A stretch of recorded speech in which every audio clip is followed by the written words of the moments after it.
and then when you come to the aircraft, you're so dead tired, and you have another two, maybe, so drinks served, or maybe you have from your own bottle, which is not allowed as per the Indian, we do not allow to have from your own bottle. So, he may be in that state because you really do not recollect, and it could be because we have seen that sometimes when the passenger is in a very this kind of a state, and they say that, okay, we would like to use the washroom, please guide me, because I have not slept for 3 days entirely. I was in a meeting, not intoxicated, but just let me know where it is, so I can just go in my deep sleep also, and I can just go. So I can, maybe he may be he may have done it, and what they're saying is right also. So it could have happened because okay, I'll give OP Singh the final word. Again, from whatever you heard from the lawyer, OP Singh, she's basically saying that a compromise was arrived at, and then 20 days later, they returned the money, and then they filed a criminal complaint. This is, according to the lawyer and her words, a malicious afterthought on the side of the victim. OP Singh. OP Singh, please. My last word would be that whatever it may be, whether it's an exaggerated incident or whether it's a concocted story or whether compromise has been reached or not, the fact remains that the air crew members or the pilot should have reported this matter to the authorities. This is number one. Number two, that in all these aberrant, abusive, abnormal behavior, alcohol consumption is something which should be taken very seriously, because alcohol consumption is before the flight or also during the flights. And that is why you have a lot of frustrations because of many other reasons. Maybe because of the security protocols or the delays they cause, so many of things.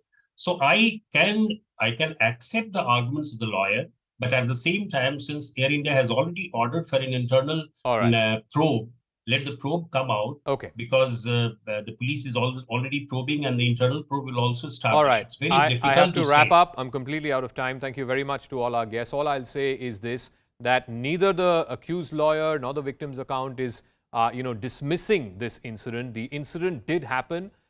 This accused person did urinate on an elderly lady. What the circumstances were leading up to it, how the crew handled it, all of that is a matter of investigation. But I'm absolutely clear in my mind, there needs to be a deterrent. Such an act should never, ever be dared to be repeated on a flight.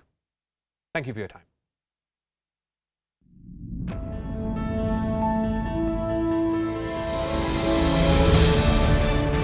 From the time of the accident till the body was finally found on the road, nobody gets to know, despite the fact that an eyewitness is calling the police and is in touch with them.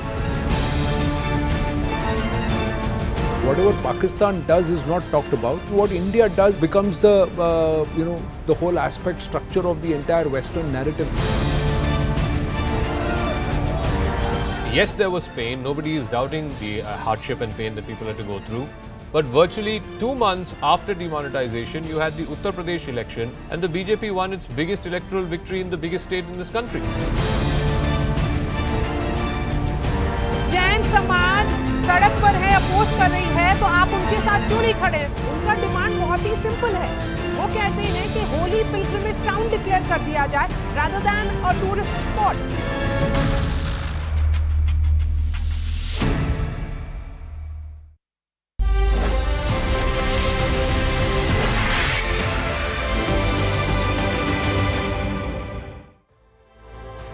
Good evening, hello and welcome. You're watching Budget Buzz, a special broadcast on CNN News 18 with me, Poonam Burde.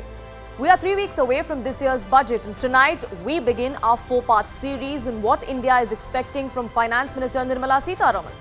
Tonight, we look at what the Aam Aadmi wants, the salaried middle class who's often left wanting after every single budget, at least in the recent past. The few years have been extremely harsh on the taxpayers on account of pay cuts, layoffs, the inflation. In the post-pandemic age that we live in, added medical expenditure has further burdened the Aam Aadmi, the salaried middle class. So like every single year, you and I, the salaried class, pin our hopes on the finance minister for some much-needed relief, some much-needed tax cuts. Now, 2 years ago, the centre brought in the new tax regime. But how many of us have actually opted for it? And if not, why? The tax exemptions under the old regime are far too lucrative to let go of. So was that a wasted exercise? Or does the centre plan to completely do away with the old one in the long run? And are we going to see changes to the newer regime to make it more lucrative? Before we dive deeper into all of that, take a look at this report. Last year भी इस साल भी एक भी पैसा tax के द्वारा मैंने एडिशनली कमाने के लिए कोई कोशिश नहीं की। पिछले बार प्रधानमंत्री जी का आदेश था कि डेफिसिट कितने भी क्यों ना हो, पैंडेमिक के समय जनता के ऊपर टैक्स का बोझ डालना नहीं। That was the finance minister after last year's budget, defending her decision to not give any relief to the salaried middle class. Nirmala Sitharaman made it clear that the centre did not want to burden the taxpayers anymore in the post-pandemic age. But that left a large population of this country wanting. A year later, the very salaried class is pinning all its hopes on the finance minister. We are facing main issue in the GST portal because we are buying from goods from some partner, some dealers, and if they are not uploading the invoices, we are getting the penalty. So this is the main issue, and I am requesting to Madam Sitharaman ji, please concern this issue. RBI का tempo rate है, ब्याज दर है, वो थोड़ा कम हो ताकि लोगों को बिजनेस में लोन लेने में या बिजनेस चलाने में आसानी हो। दूसरा, मीडियम तबके के लिए हम लोग चाहते हैं कि कुछ रियायत मिले, जैसे अभी सिलेंडर वगैरह भी कम से कम 14 लीटर का सिलेंडर है वो 1000 रुपये 1100 रुपये हो गए। We are expecting a lot from this budget because the fuel prices also are very high. From a long time they have not reduced the rates, and the GST slabs also have to be reduced. It makes a difference for the daily items. India's Aam Aadmi is hopeful and the expectations are many. For one, there has been no revision in income tax slabs for a few budgets now. Taxpayers are hoping for a clear deduction, especially those who pay 30% income tax. The super rich are also hoping for some relief. Another expectation is that of standard deduction. In a bid to impact tax outflow, an increase from Rs 50,000 to Rs 1 lakh is on the wish list. There are many who are still part of the old tax regime, 2 years since the change was made, all of whom chose to stay there because of the exemptions. Enhancing exemption limit under Section 80C is also expected. In the last 2 years, the world as we know has changed and India is no different. Work from home is now commonplace. Businesses went under and employees were handed out a pay cut, if not laid off altogether. And that's exactly why any relief, minor at least, is the expectation of the salaried taxpayer. But will the finance minister bite the tax bullet? Now, like I said, every single year the Aam Aadmi, the salaried class, pins its hope on the budget, on the finance minister, and this year is no different. Is there any relief for the salaried class that we could expect this time around? Well, here are the big expectations. The income tax slabs. People want a clear reduction for taxpayers in the 30% slab. That is the one that we have, that is not for the super rich so-called, but the higher slab. A cut slab of 42.7% that is paid on income above 5 crores. That is the super rich tax, and that is the highest that we have seen in India, which is not seen in many parts of the world as well. What are the other expectations as far as tax exemption is concerned? Hike the limit from 2.5 lakhs to 5 lakhs. That is something that perhaps actually could happen this time around, is what many reports are also suggesting. Change the rate for simplified tax regime. Now remember, 2020 is when we had the two different tax regimes come into play. Standard deduction is also something that hopes are pinned on. Increase that deduction limit from 50,000, which it currently stands at, to about 1 lakh rupees. That would give more income in the hands. That would also have a direct impact on the tax outflow. That is something that the salaried class is also looking for. As far as enhancing the 80C limit, which is the exemption, one of the exemptions that is given in the old regime, the maximum limit is 1.5 lakhs. Many consider it less given the kind of options that you have as far as investments are concerned. People also want an additional limit, at least for senior citizens, because we have seen how medical bills, especially in the last 2 years that we've had COVID for, that has now also gone up. As far as home loan interest rates are concerned, and home buyers are also looking at that, the EMIs have gone up, remember, by 2% in just the last 7 months because the repo rate has been changed. We keep seeing our EMIs go up. Hike in interest rebate from 1.5 lakhs is also something that the middle class is looking for. So why exactly should the middle class be kept in mind by the finance minister? Why is it that the salaried class needs this relief? There are several reasons for that, but we'll break it down for you in at least a few of them. The first one is, like I said, interest rates for loans have gone up. Be it your EMIs for your car loan or for your home loan, all of that has now gone up, especially in the last 7 to 8 months. Savings have also dipped because remember last year, the EPFO interest rates were slashed. So your savings have now decreased.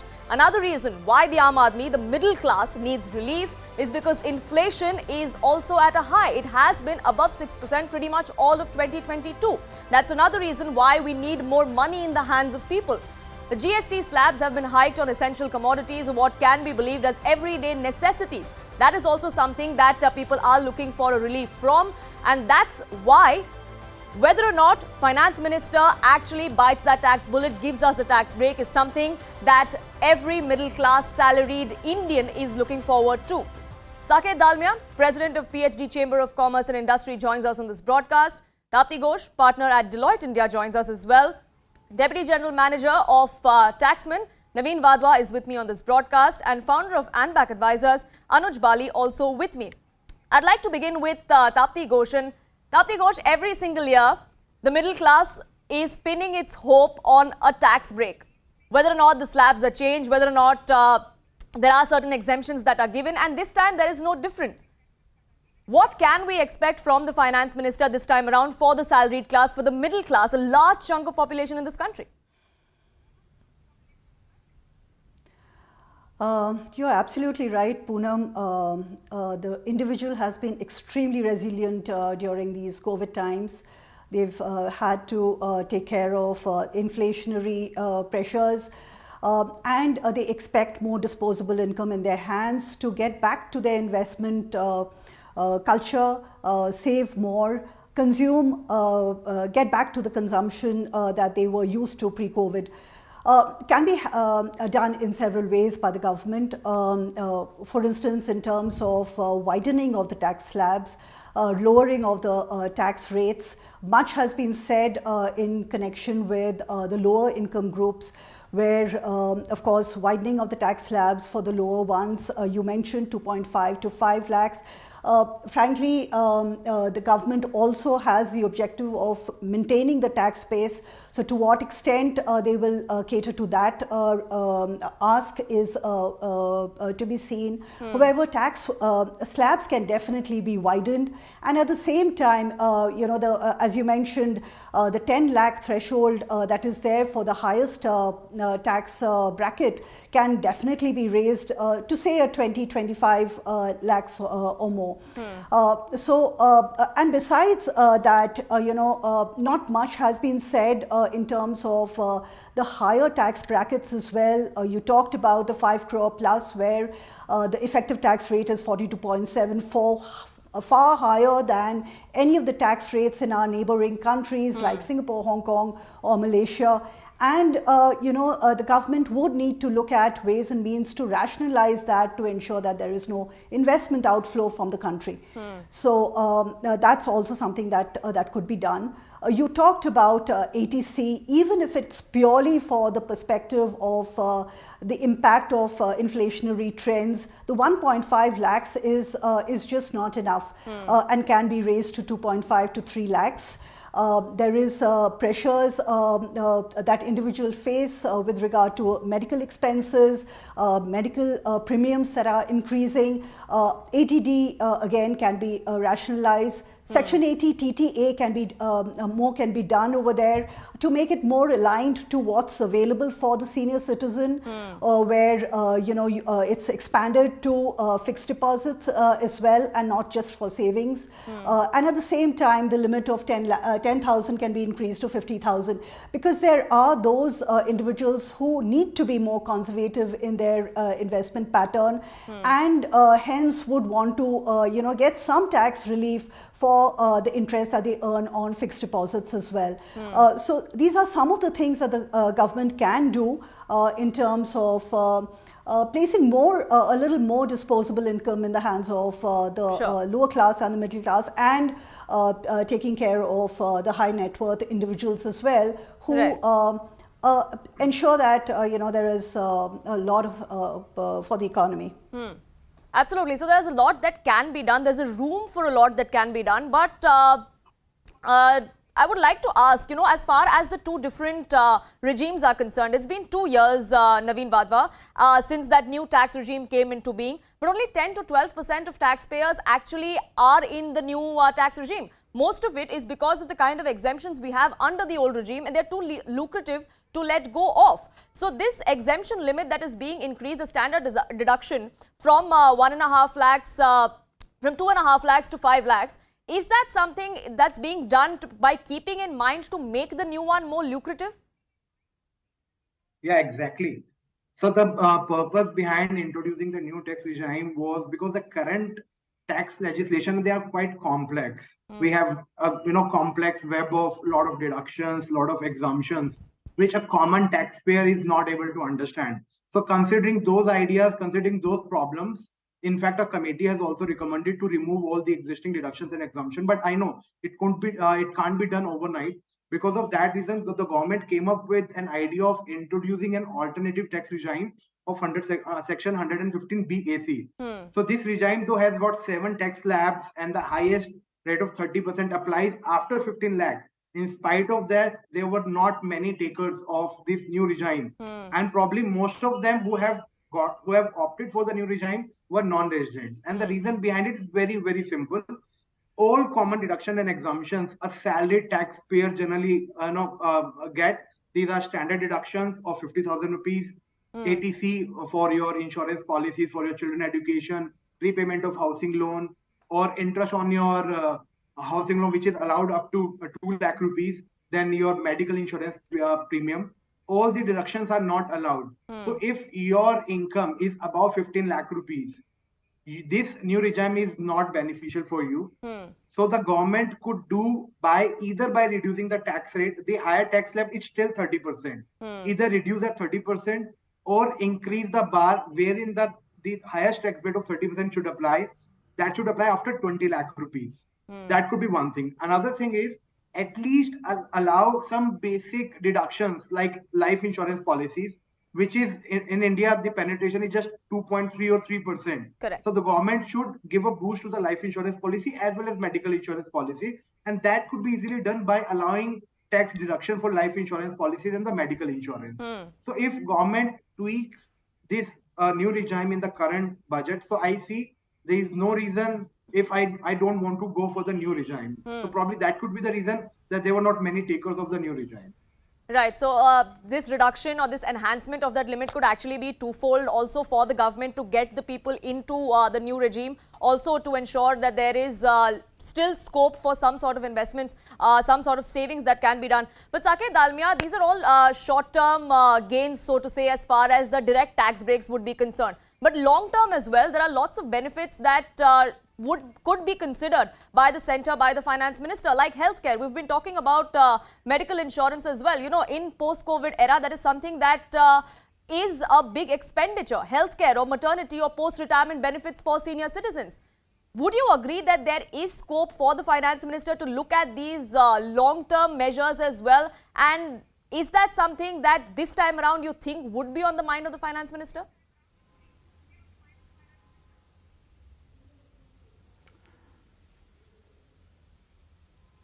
Mr. Dalmia?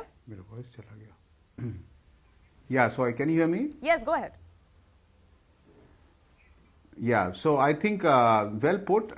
Listening to my two predecessors, one thing is very clear that all of us are expecting the finance minister to do something substantial in this budget. And I think last year when we met her, post her declaration of the budget, there was an overhang of COVID and everybody was talking about what will happen to India. The FM came in boldly and she said that we are going to invest into the economy to make us stronger. I think since then we have seen two important things. There is a rebound in the economy and there is a big upsurge in cost driven by global commodity disruptions, right from a geopolitical environment to many of the metals going up. Even in our GST, we all agree that the increase in the capture of GST also has a reflection of 20-30 increase in prices of different commodities and different products. So with this backdrop, I am very confident that in the long term, starting from right now, the FM expects to give more in the hands of the consumer. This is what we have been saying through the PhD CCI. Having 150,000 members, we reached out, and most of them being MSMEs, at least 70%, we reached out to them and asked, what would you expect? And when I met the FM, I requested her kindly, and the feeling I got was that they also understand that we have come to the point that we have a burgeoning middle class, we have a upper middle class, we have a wealthy class which has come up, and we have also got a super wealthy class. And all of them are increasing in their share of income. What they need is that they need some help from the government so that they can invest back into the economy through consumption. That should be the biggest driving factor for the government to consider. We need demand to grow, and we need to be driven by the consumer. For that, we have to give more in the hands of the consumer. And one of the best ways to do that is to help them spend more. How do we do that? The first thing is, if they are earning a substantial amount of money, let them spend before you tax them. If somebody has a house and wants to buy another house, let them buy it. Then tax them. If somebody has a house, sells it to buy a store, give them exemption in the same way as you would give in a capital gain to a person who's selling one house and buying another. In a similar way, when we look at taxation limits, I think the time has come. Earlier, the idea was to capture people into the tax system. Now, as we see, as digital economy sets in, the salaries are being paid by check. All the insurance premiums, medical expenditures, everything is being captured in the formal economy. Correct. And the customer is paying through GST, through service taxes, and so on and so forth. So the government is able to collect taxes on all services being provided and all products being manufactured, largely speaking. Yes. In such an environment, I think it's very important for the primary tax rates to be less, so that the customer can spend, the customer can invest, and they feel that they have more money in their hands to carry forward their way of life and business. I think this is the main message, and I'm very confident that the government is going to take large steps doing the same. Yes, all that confidence is building as far as the entire country is concerned. We are really pinning our hopes on the finance minister. It's also the last full-fledged budget, so to say, before the end of this government's term. Next year is general elections, and that's also something that perhaps would be, or perhaps not, would be on the mind of the finance minister. But our decisions taken keeping that in mind. And Anuj Bali, before I get you in, I want to get in a few more voices from the country and what their expectations are from this budget.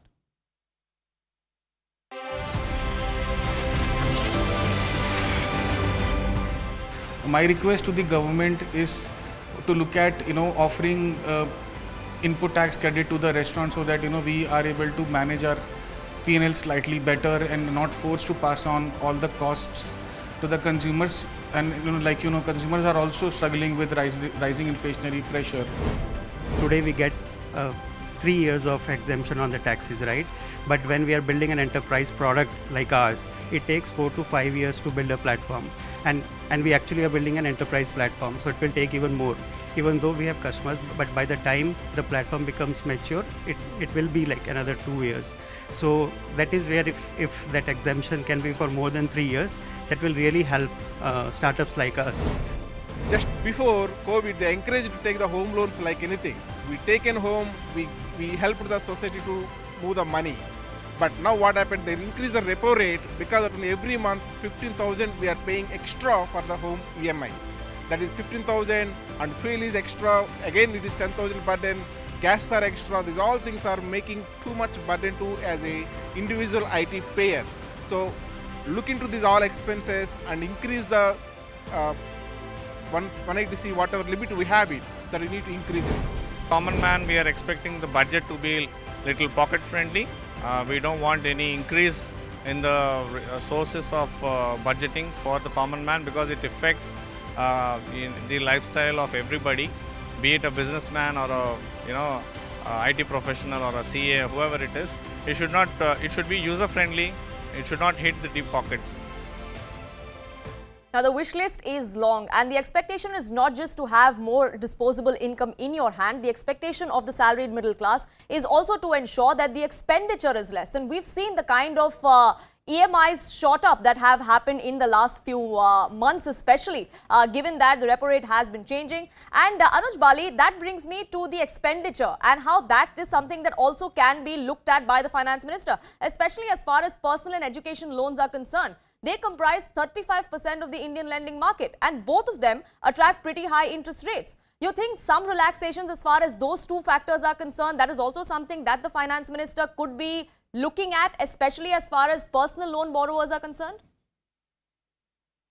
Yes, Poonam, I strongly believe that the whole of the real estate industry and overall people have been requesting the government to give more exemption, more deductions on the home loan interest payouts that are there, and this has been going on for many years now. So what we feel is that the deduction today is very minuscule, compared to the amount of payouts that they have to do with the increasing interest rates today. This has become a need of the hour now that the government looks at this deduction very seriously, because if you really see in the last 2 quarters, this is where the real estate has really picked up a little bit after a very long time. Correct. So this is the time when they should give this push, and this is exactly the right time to give a deduction for both, whether it is education loans or the interest payouts on the home loans, because both of these expenditures really are a huge burden on the middle class. And if this deduction is given, it really serves purpose on both sides. It also helps the inflationary conditions that there are. It also gives more disposable income in the hands of the taxpayer by paying less taxes. So I always believe that whatever policies are rolled out in the budget by the government, it has to have a win-win situation for both the government as well as the aam aadmi, the normal citizens, right? So if this expenditure, which is going to anyways also increase the revenues for the banks and all, so it's a good move. It's just Sure. the right time to do it, I would say. Sure. And you speak of the real estate sector, they also of course have high hopes, and Naveen Vadwa, like Anuj Bali was also pointing out, it's just in the recent past, in the last few quarters, when that sector has actually seen a rebound, really, so to say, and they would like to keep that momentum. What kind of reforms do you think the finance minister can actually look at, which is multifold in terms of the effect it would have, not just for the sector but also for home buyers as far as affordable housing is concerned? There are two things. One is my wish list and second is my expectation list. So as far as expectation list is concerned, I don't see any change in this budget. I would say the next interim budget would have more exciting things to talk about, because the general elections are going to be held next year. So I don't have much expectations. As far as the wish list is concerned, definitely I still believe that the government should now consider to increase the deduction for interest on housing loan. The last change was made in the year 2014 when this government came into the power. Correct. Then the tax rates were changed. Then the interest on housing loan were increased. Thereafter, no change were made in last 8-9 years. So still, I believe there is a scope, but I don't know if it would happen now, or it would happen in the interim budget of 2024. Right. Because we have seen that in the interim budget of 2019, some announcements were made that could give some benefit to the individual taxpayers. So yes, there is a scope for increasing the limit or interest on housing loan, as well as deduction under section 80C. Any increase in interest on housing loan deduction would definitely give a boost to the real estate sector. I also see some announcement relating to REITs and InvITs that could also give some benefit to the real estate sector. Sure. Tapti Ghosh, do you agree that there's more that could be seen in terms of relief, not in this budget, but perhaps in the next budget, because it would be 10 years next year after the tax break was given by this government in 2014? Also, that is a budget that perhaps would set the stage for the elections that would happen right after. Right. I agree, Poonam. Now, in terms of the simplified tax regime, if that is here to stay, there definitely has to be some changes to make that more attractive. We spoke about how there could be some investments that could be reliefs for some investments that could be plugged in to the simplified tax regime as well, to bring in some kind of an optimum mix.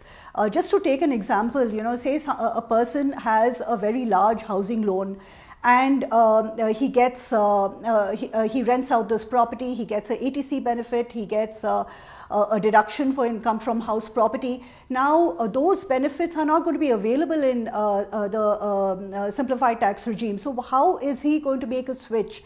And if that is the objective of the government. So some of these 70 exemptions or deductions that are foregone by an individual in opting in for the simplified tax regimes have to be catered in. More so, it actually demotivates an individual to invest, whether it's in real estate, whether it's in making insurance payments, because some of those are good practices that individuals need to have to plan for their retirement, for instance.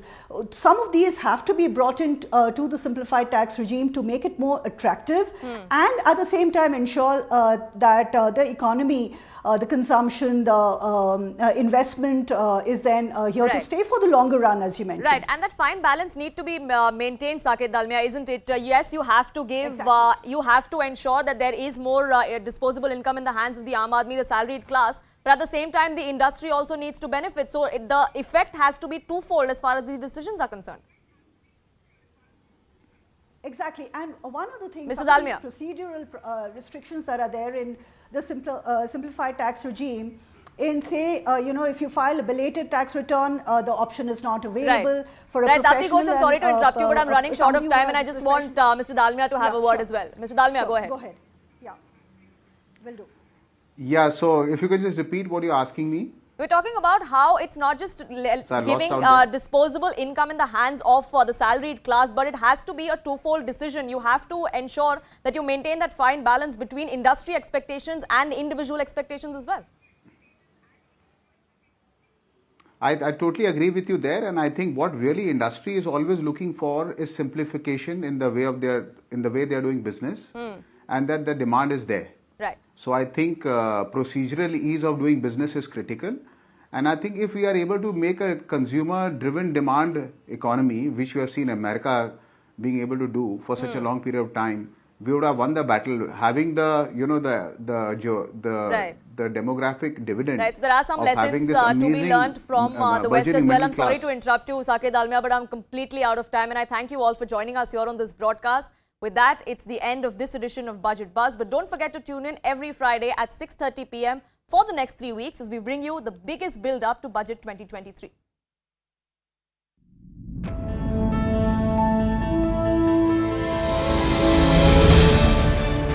From the time of the accident till the body was finally found on the road, nobody gets to know, despite the fact that an eyewitness is calling the police and is in touch with them.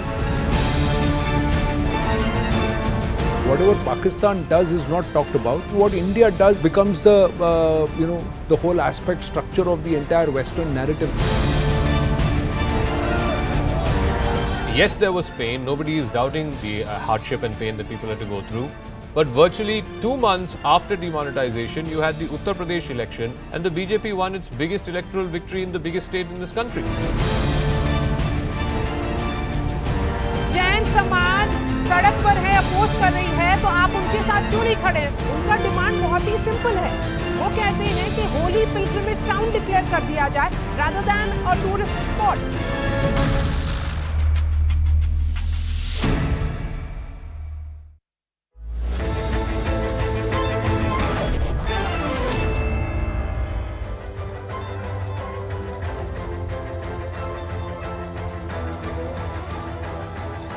Welcome everyone. Thanks for staying with us. You're watching Plain Speak with me, Shivani Gupta.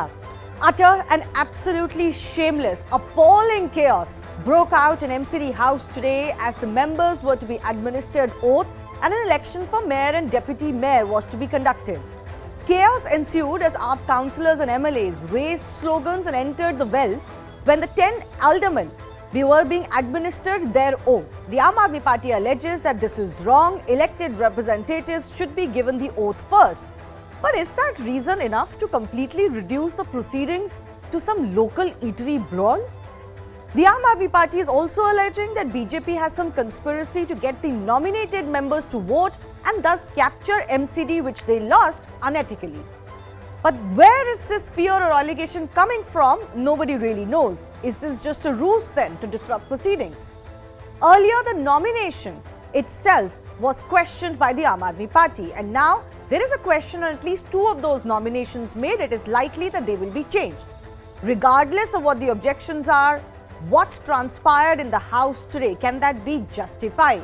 The BJP claims that this is the nature of the Aam Aadmi Party of being anarchist, but importantly, they're also claiming that the Aam Aadmi Party, despite holding majority in the MCD now, is worried that their own members are not in their control and therefore worried about the mayor elections and the proceedings. Exactly who is worried and who is tampering with the procedure is one question. But the larger question we asked today, what is the action that is going to be taken on the rowdy councillors and others today? We'll take those questions to our guests in just a bit, but let me just first break down at how this entire row began last evening. So the Delhi LG nominated 10 aldermen. The AAP was quick to respond by writing to the Delhi LG. Both Kejriwal and Sisodia did so. The nominated councillors were to take oath today. Now the Aam Aadmi Party went on to call even the nomination unconstitutional. The nominated councillors and others, and after their oath and everything, the mayor and deputy mayor were to be elected today. But the Aam Aadmi Party has alleged that the Council of Ministers, which is the elected government, was not really kept in the loop as far as these nominations is concerned, and that is not the tradition in this case, even for the nomination. So they are raising a hue and cry over that.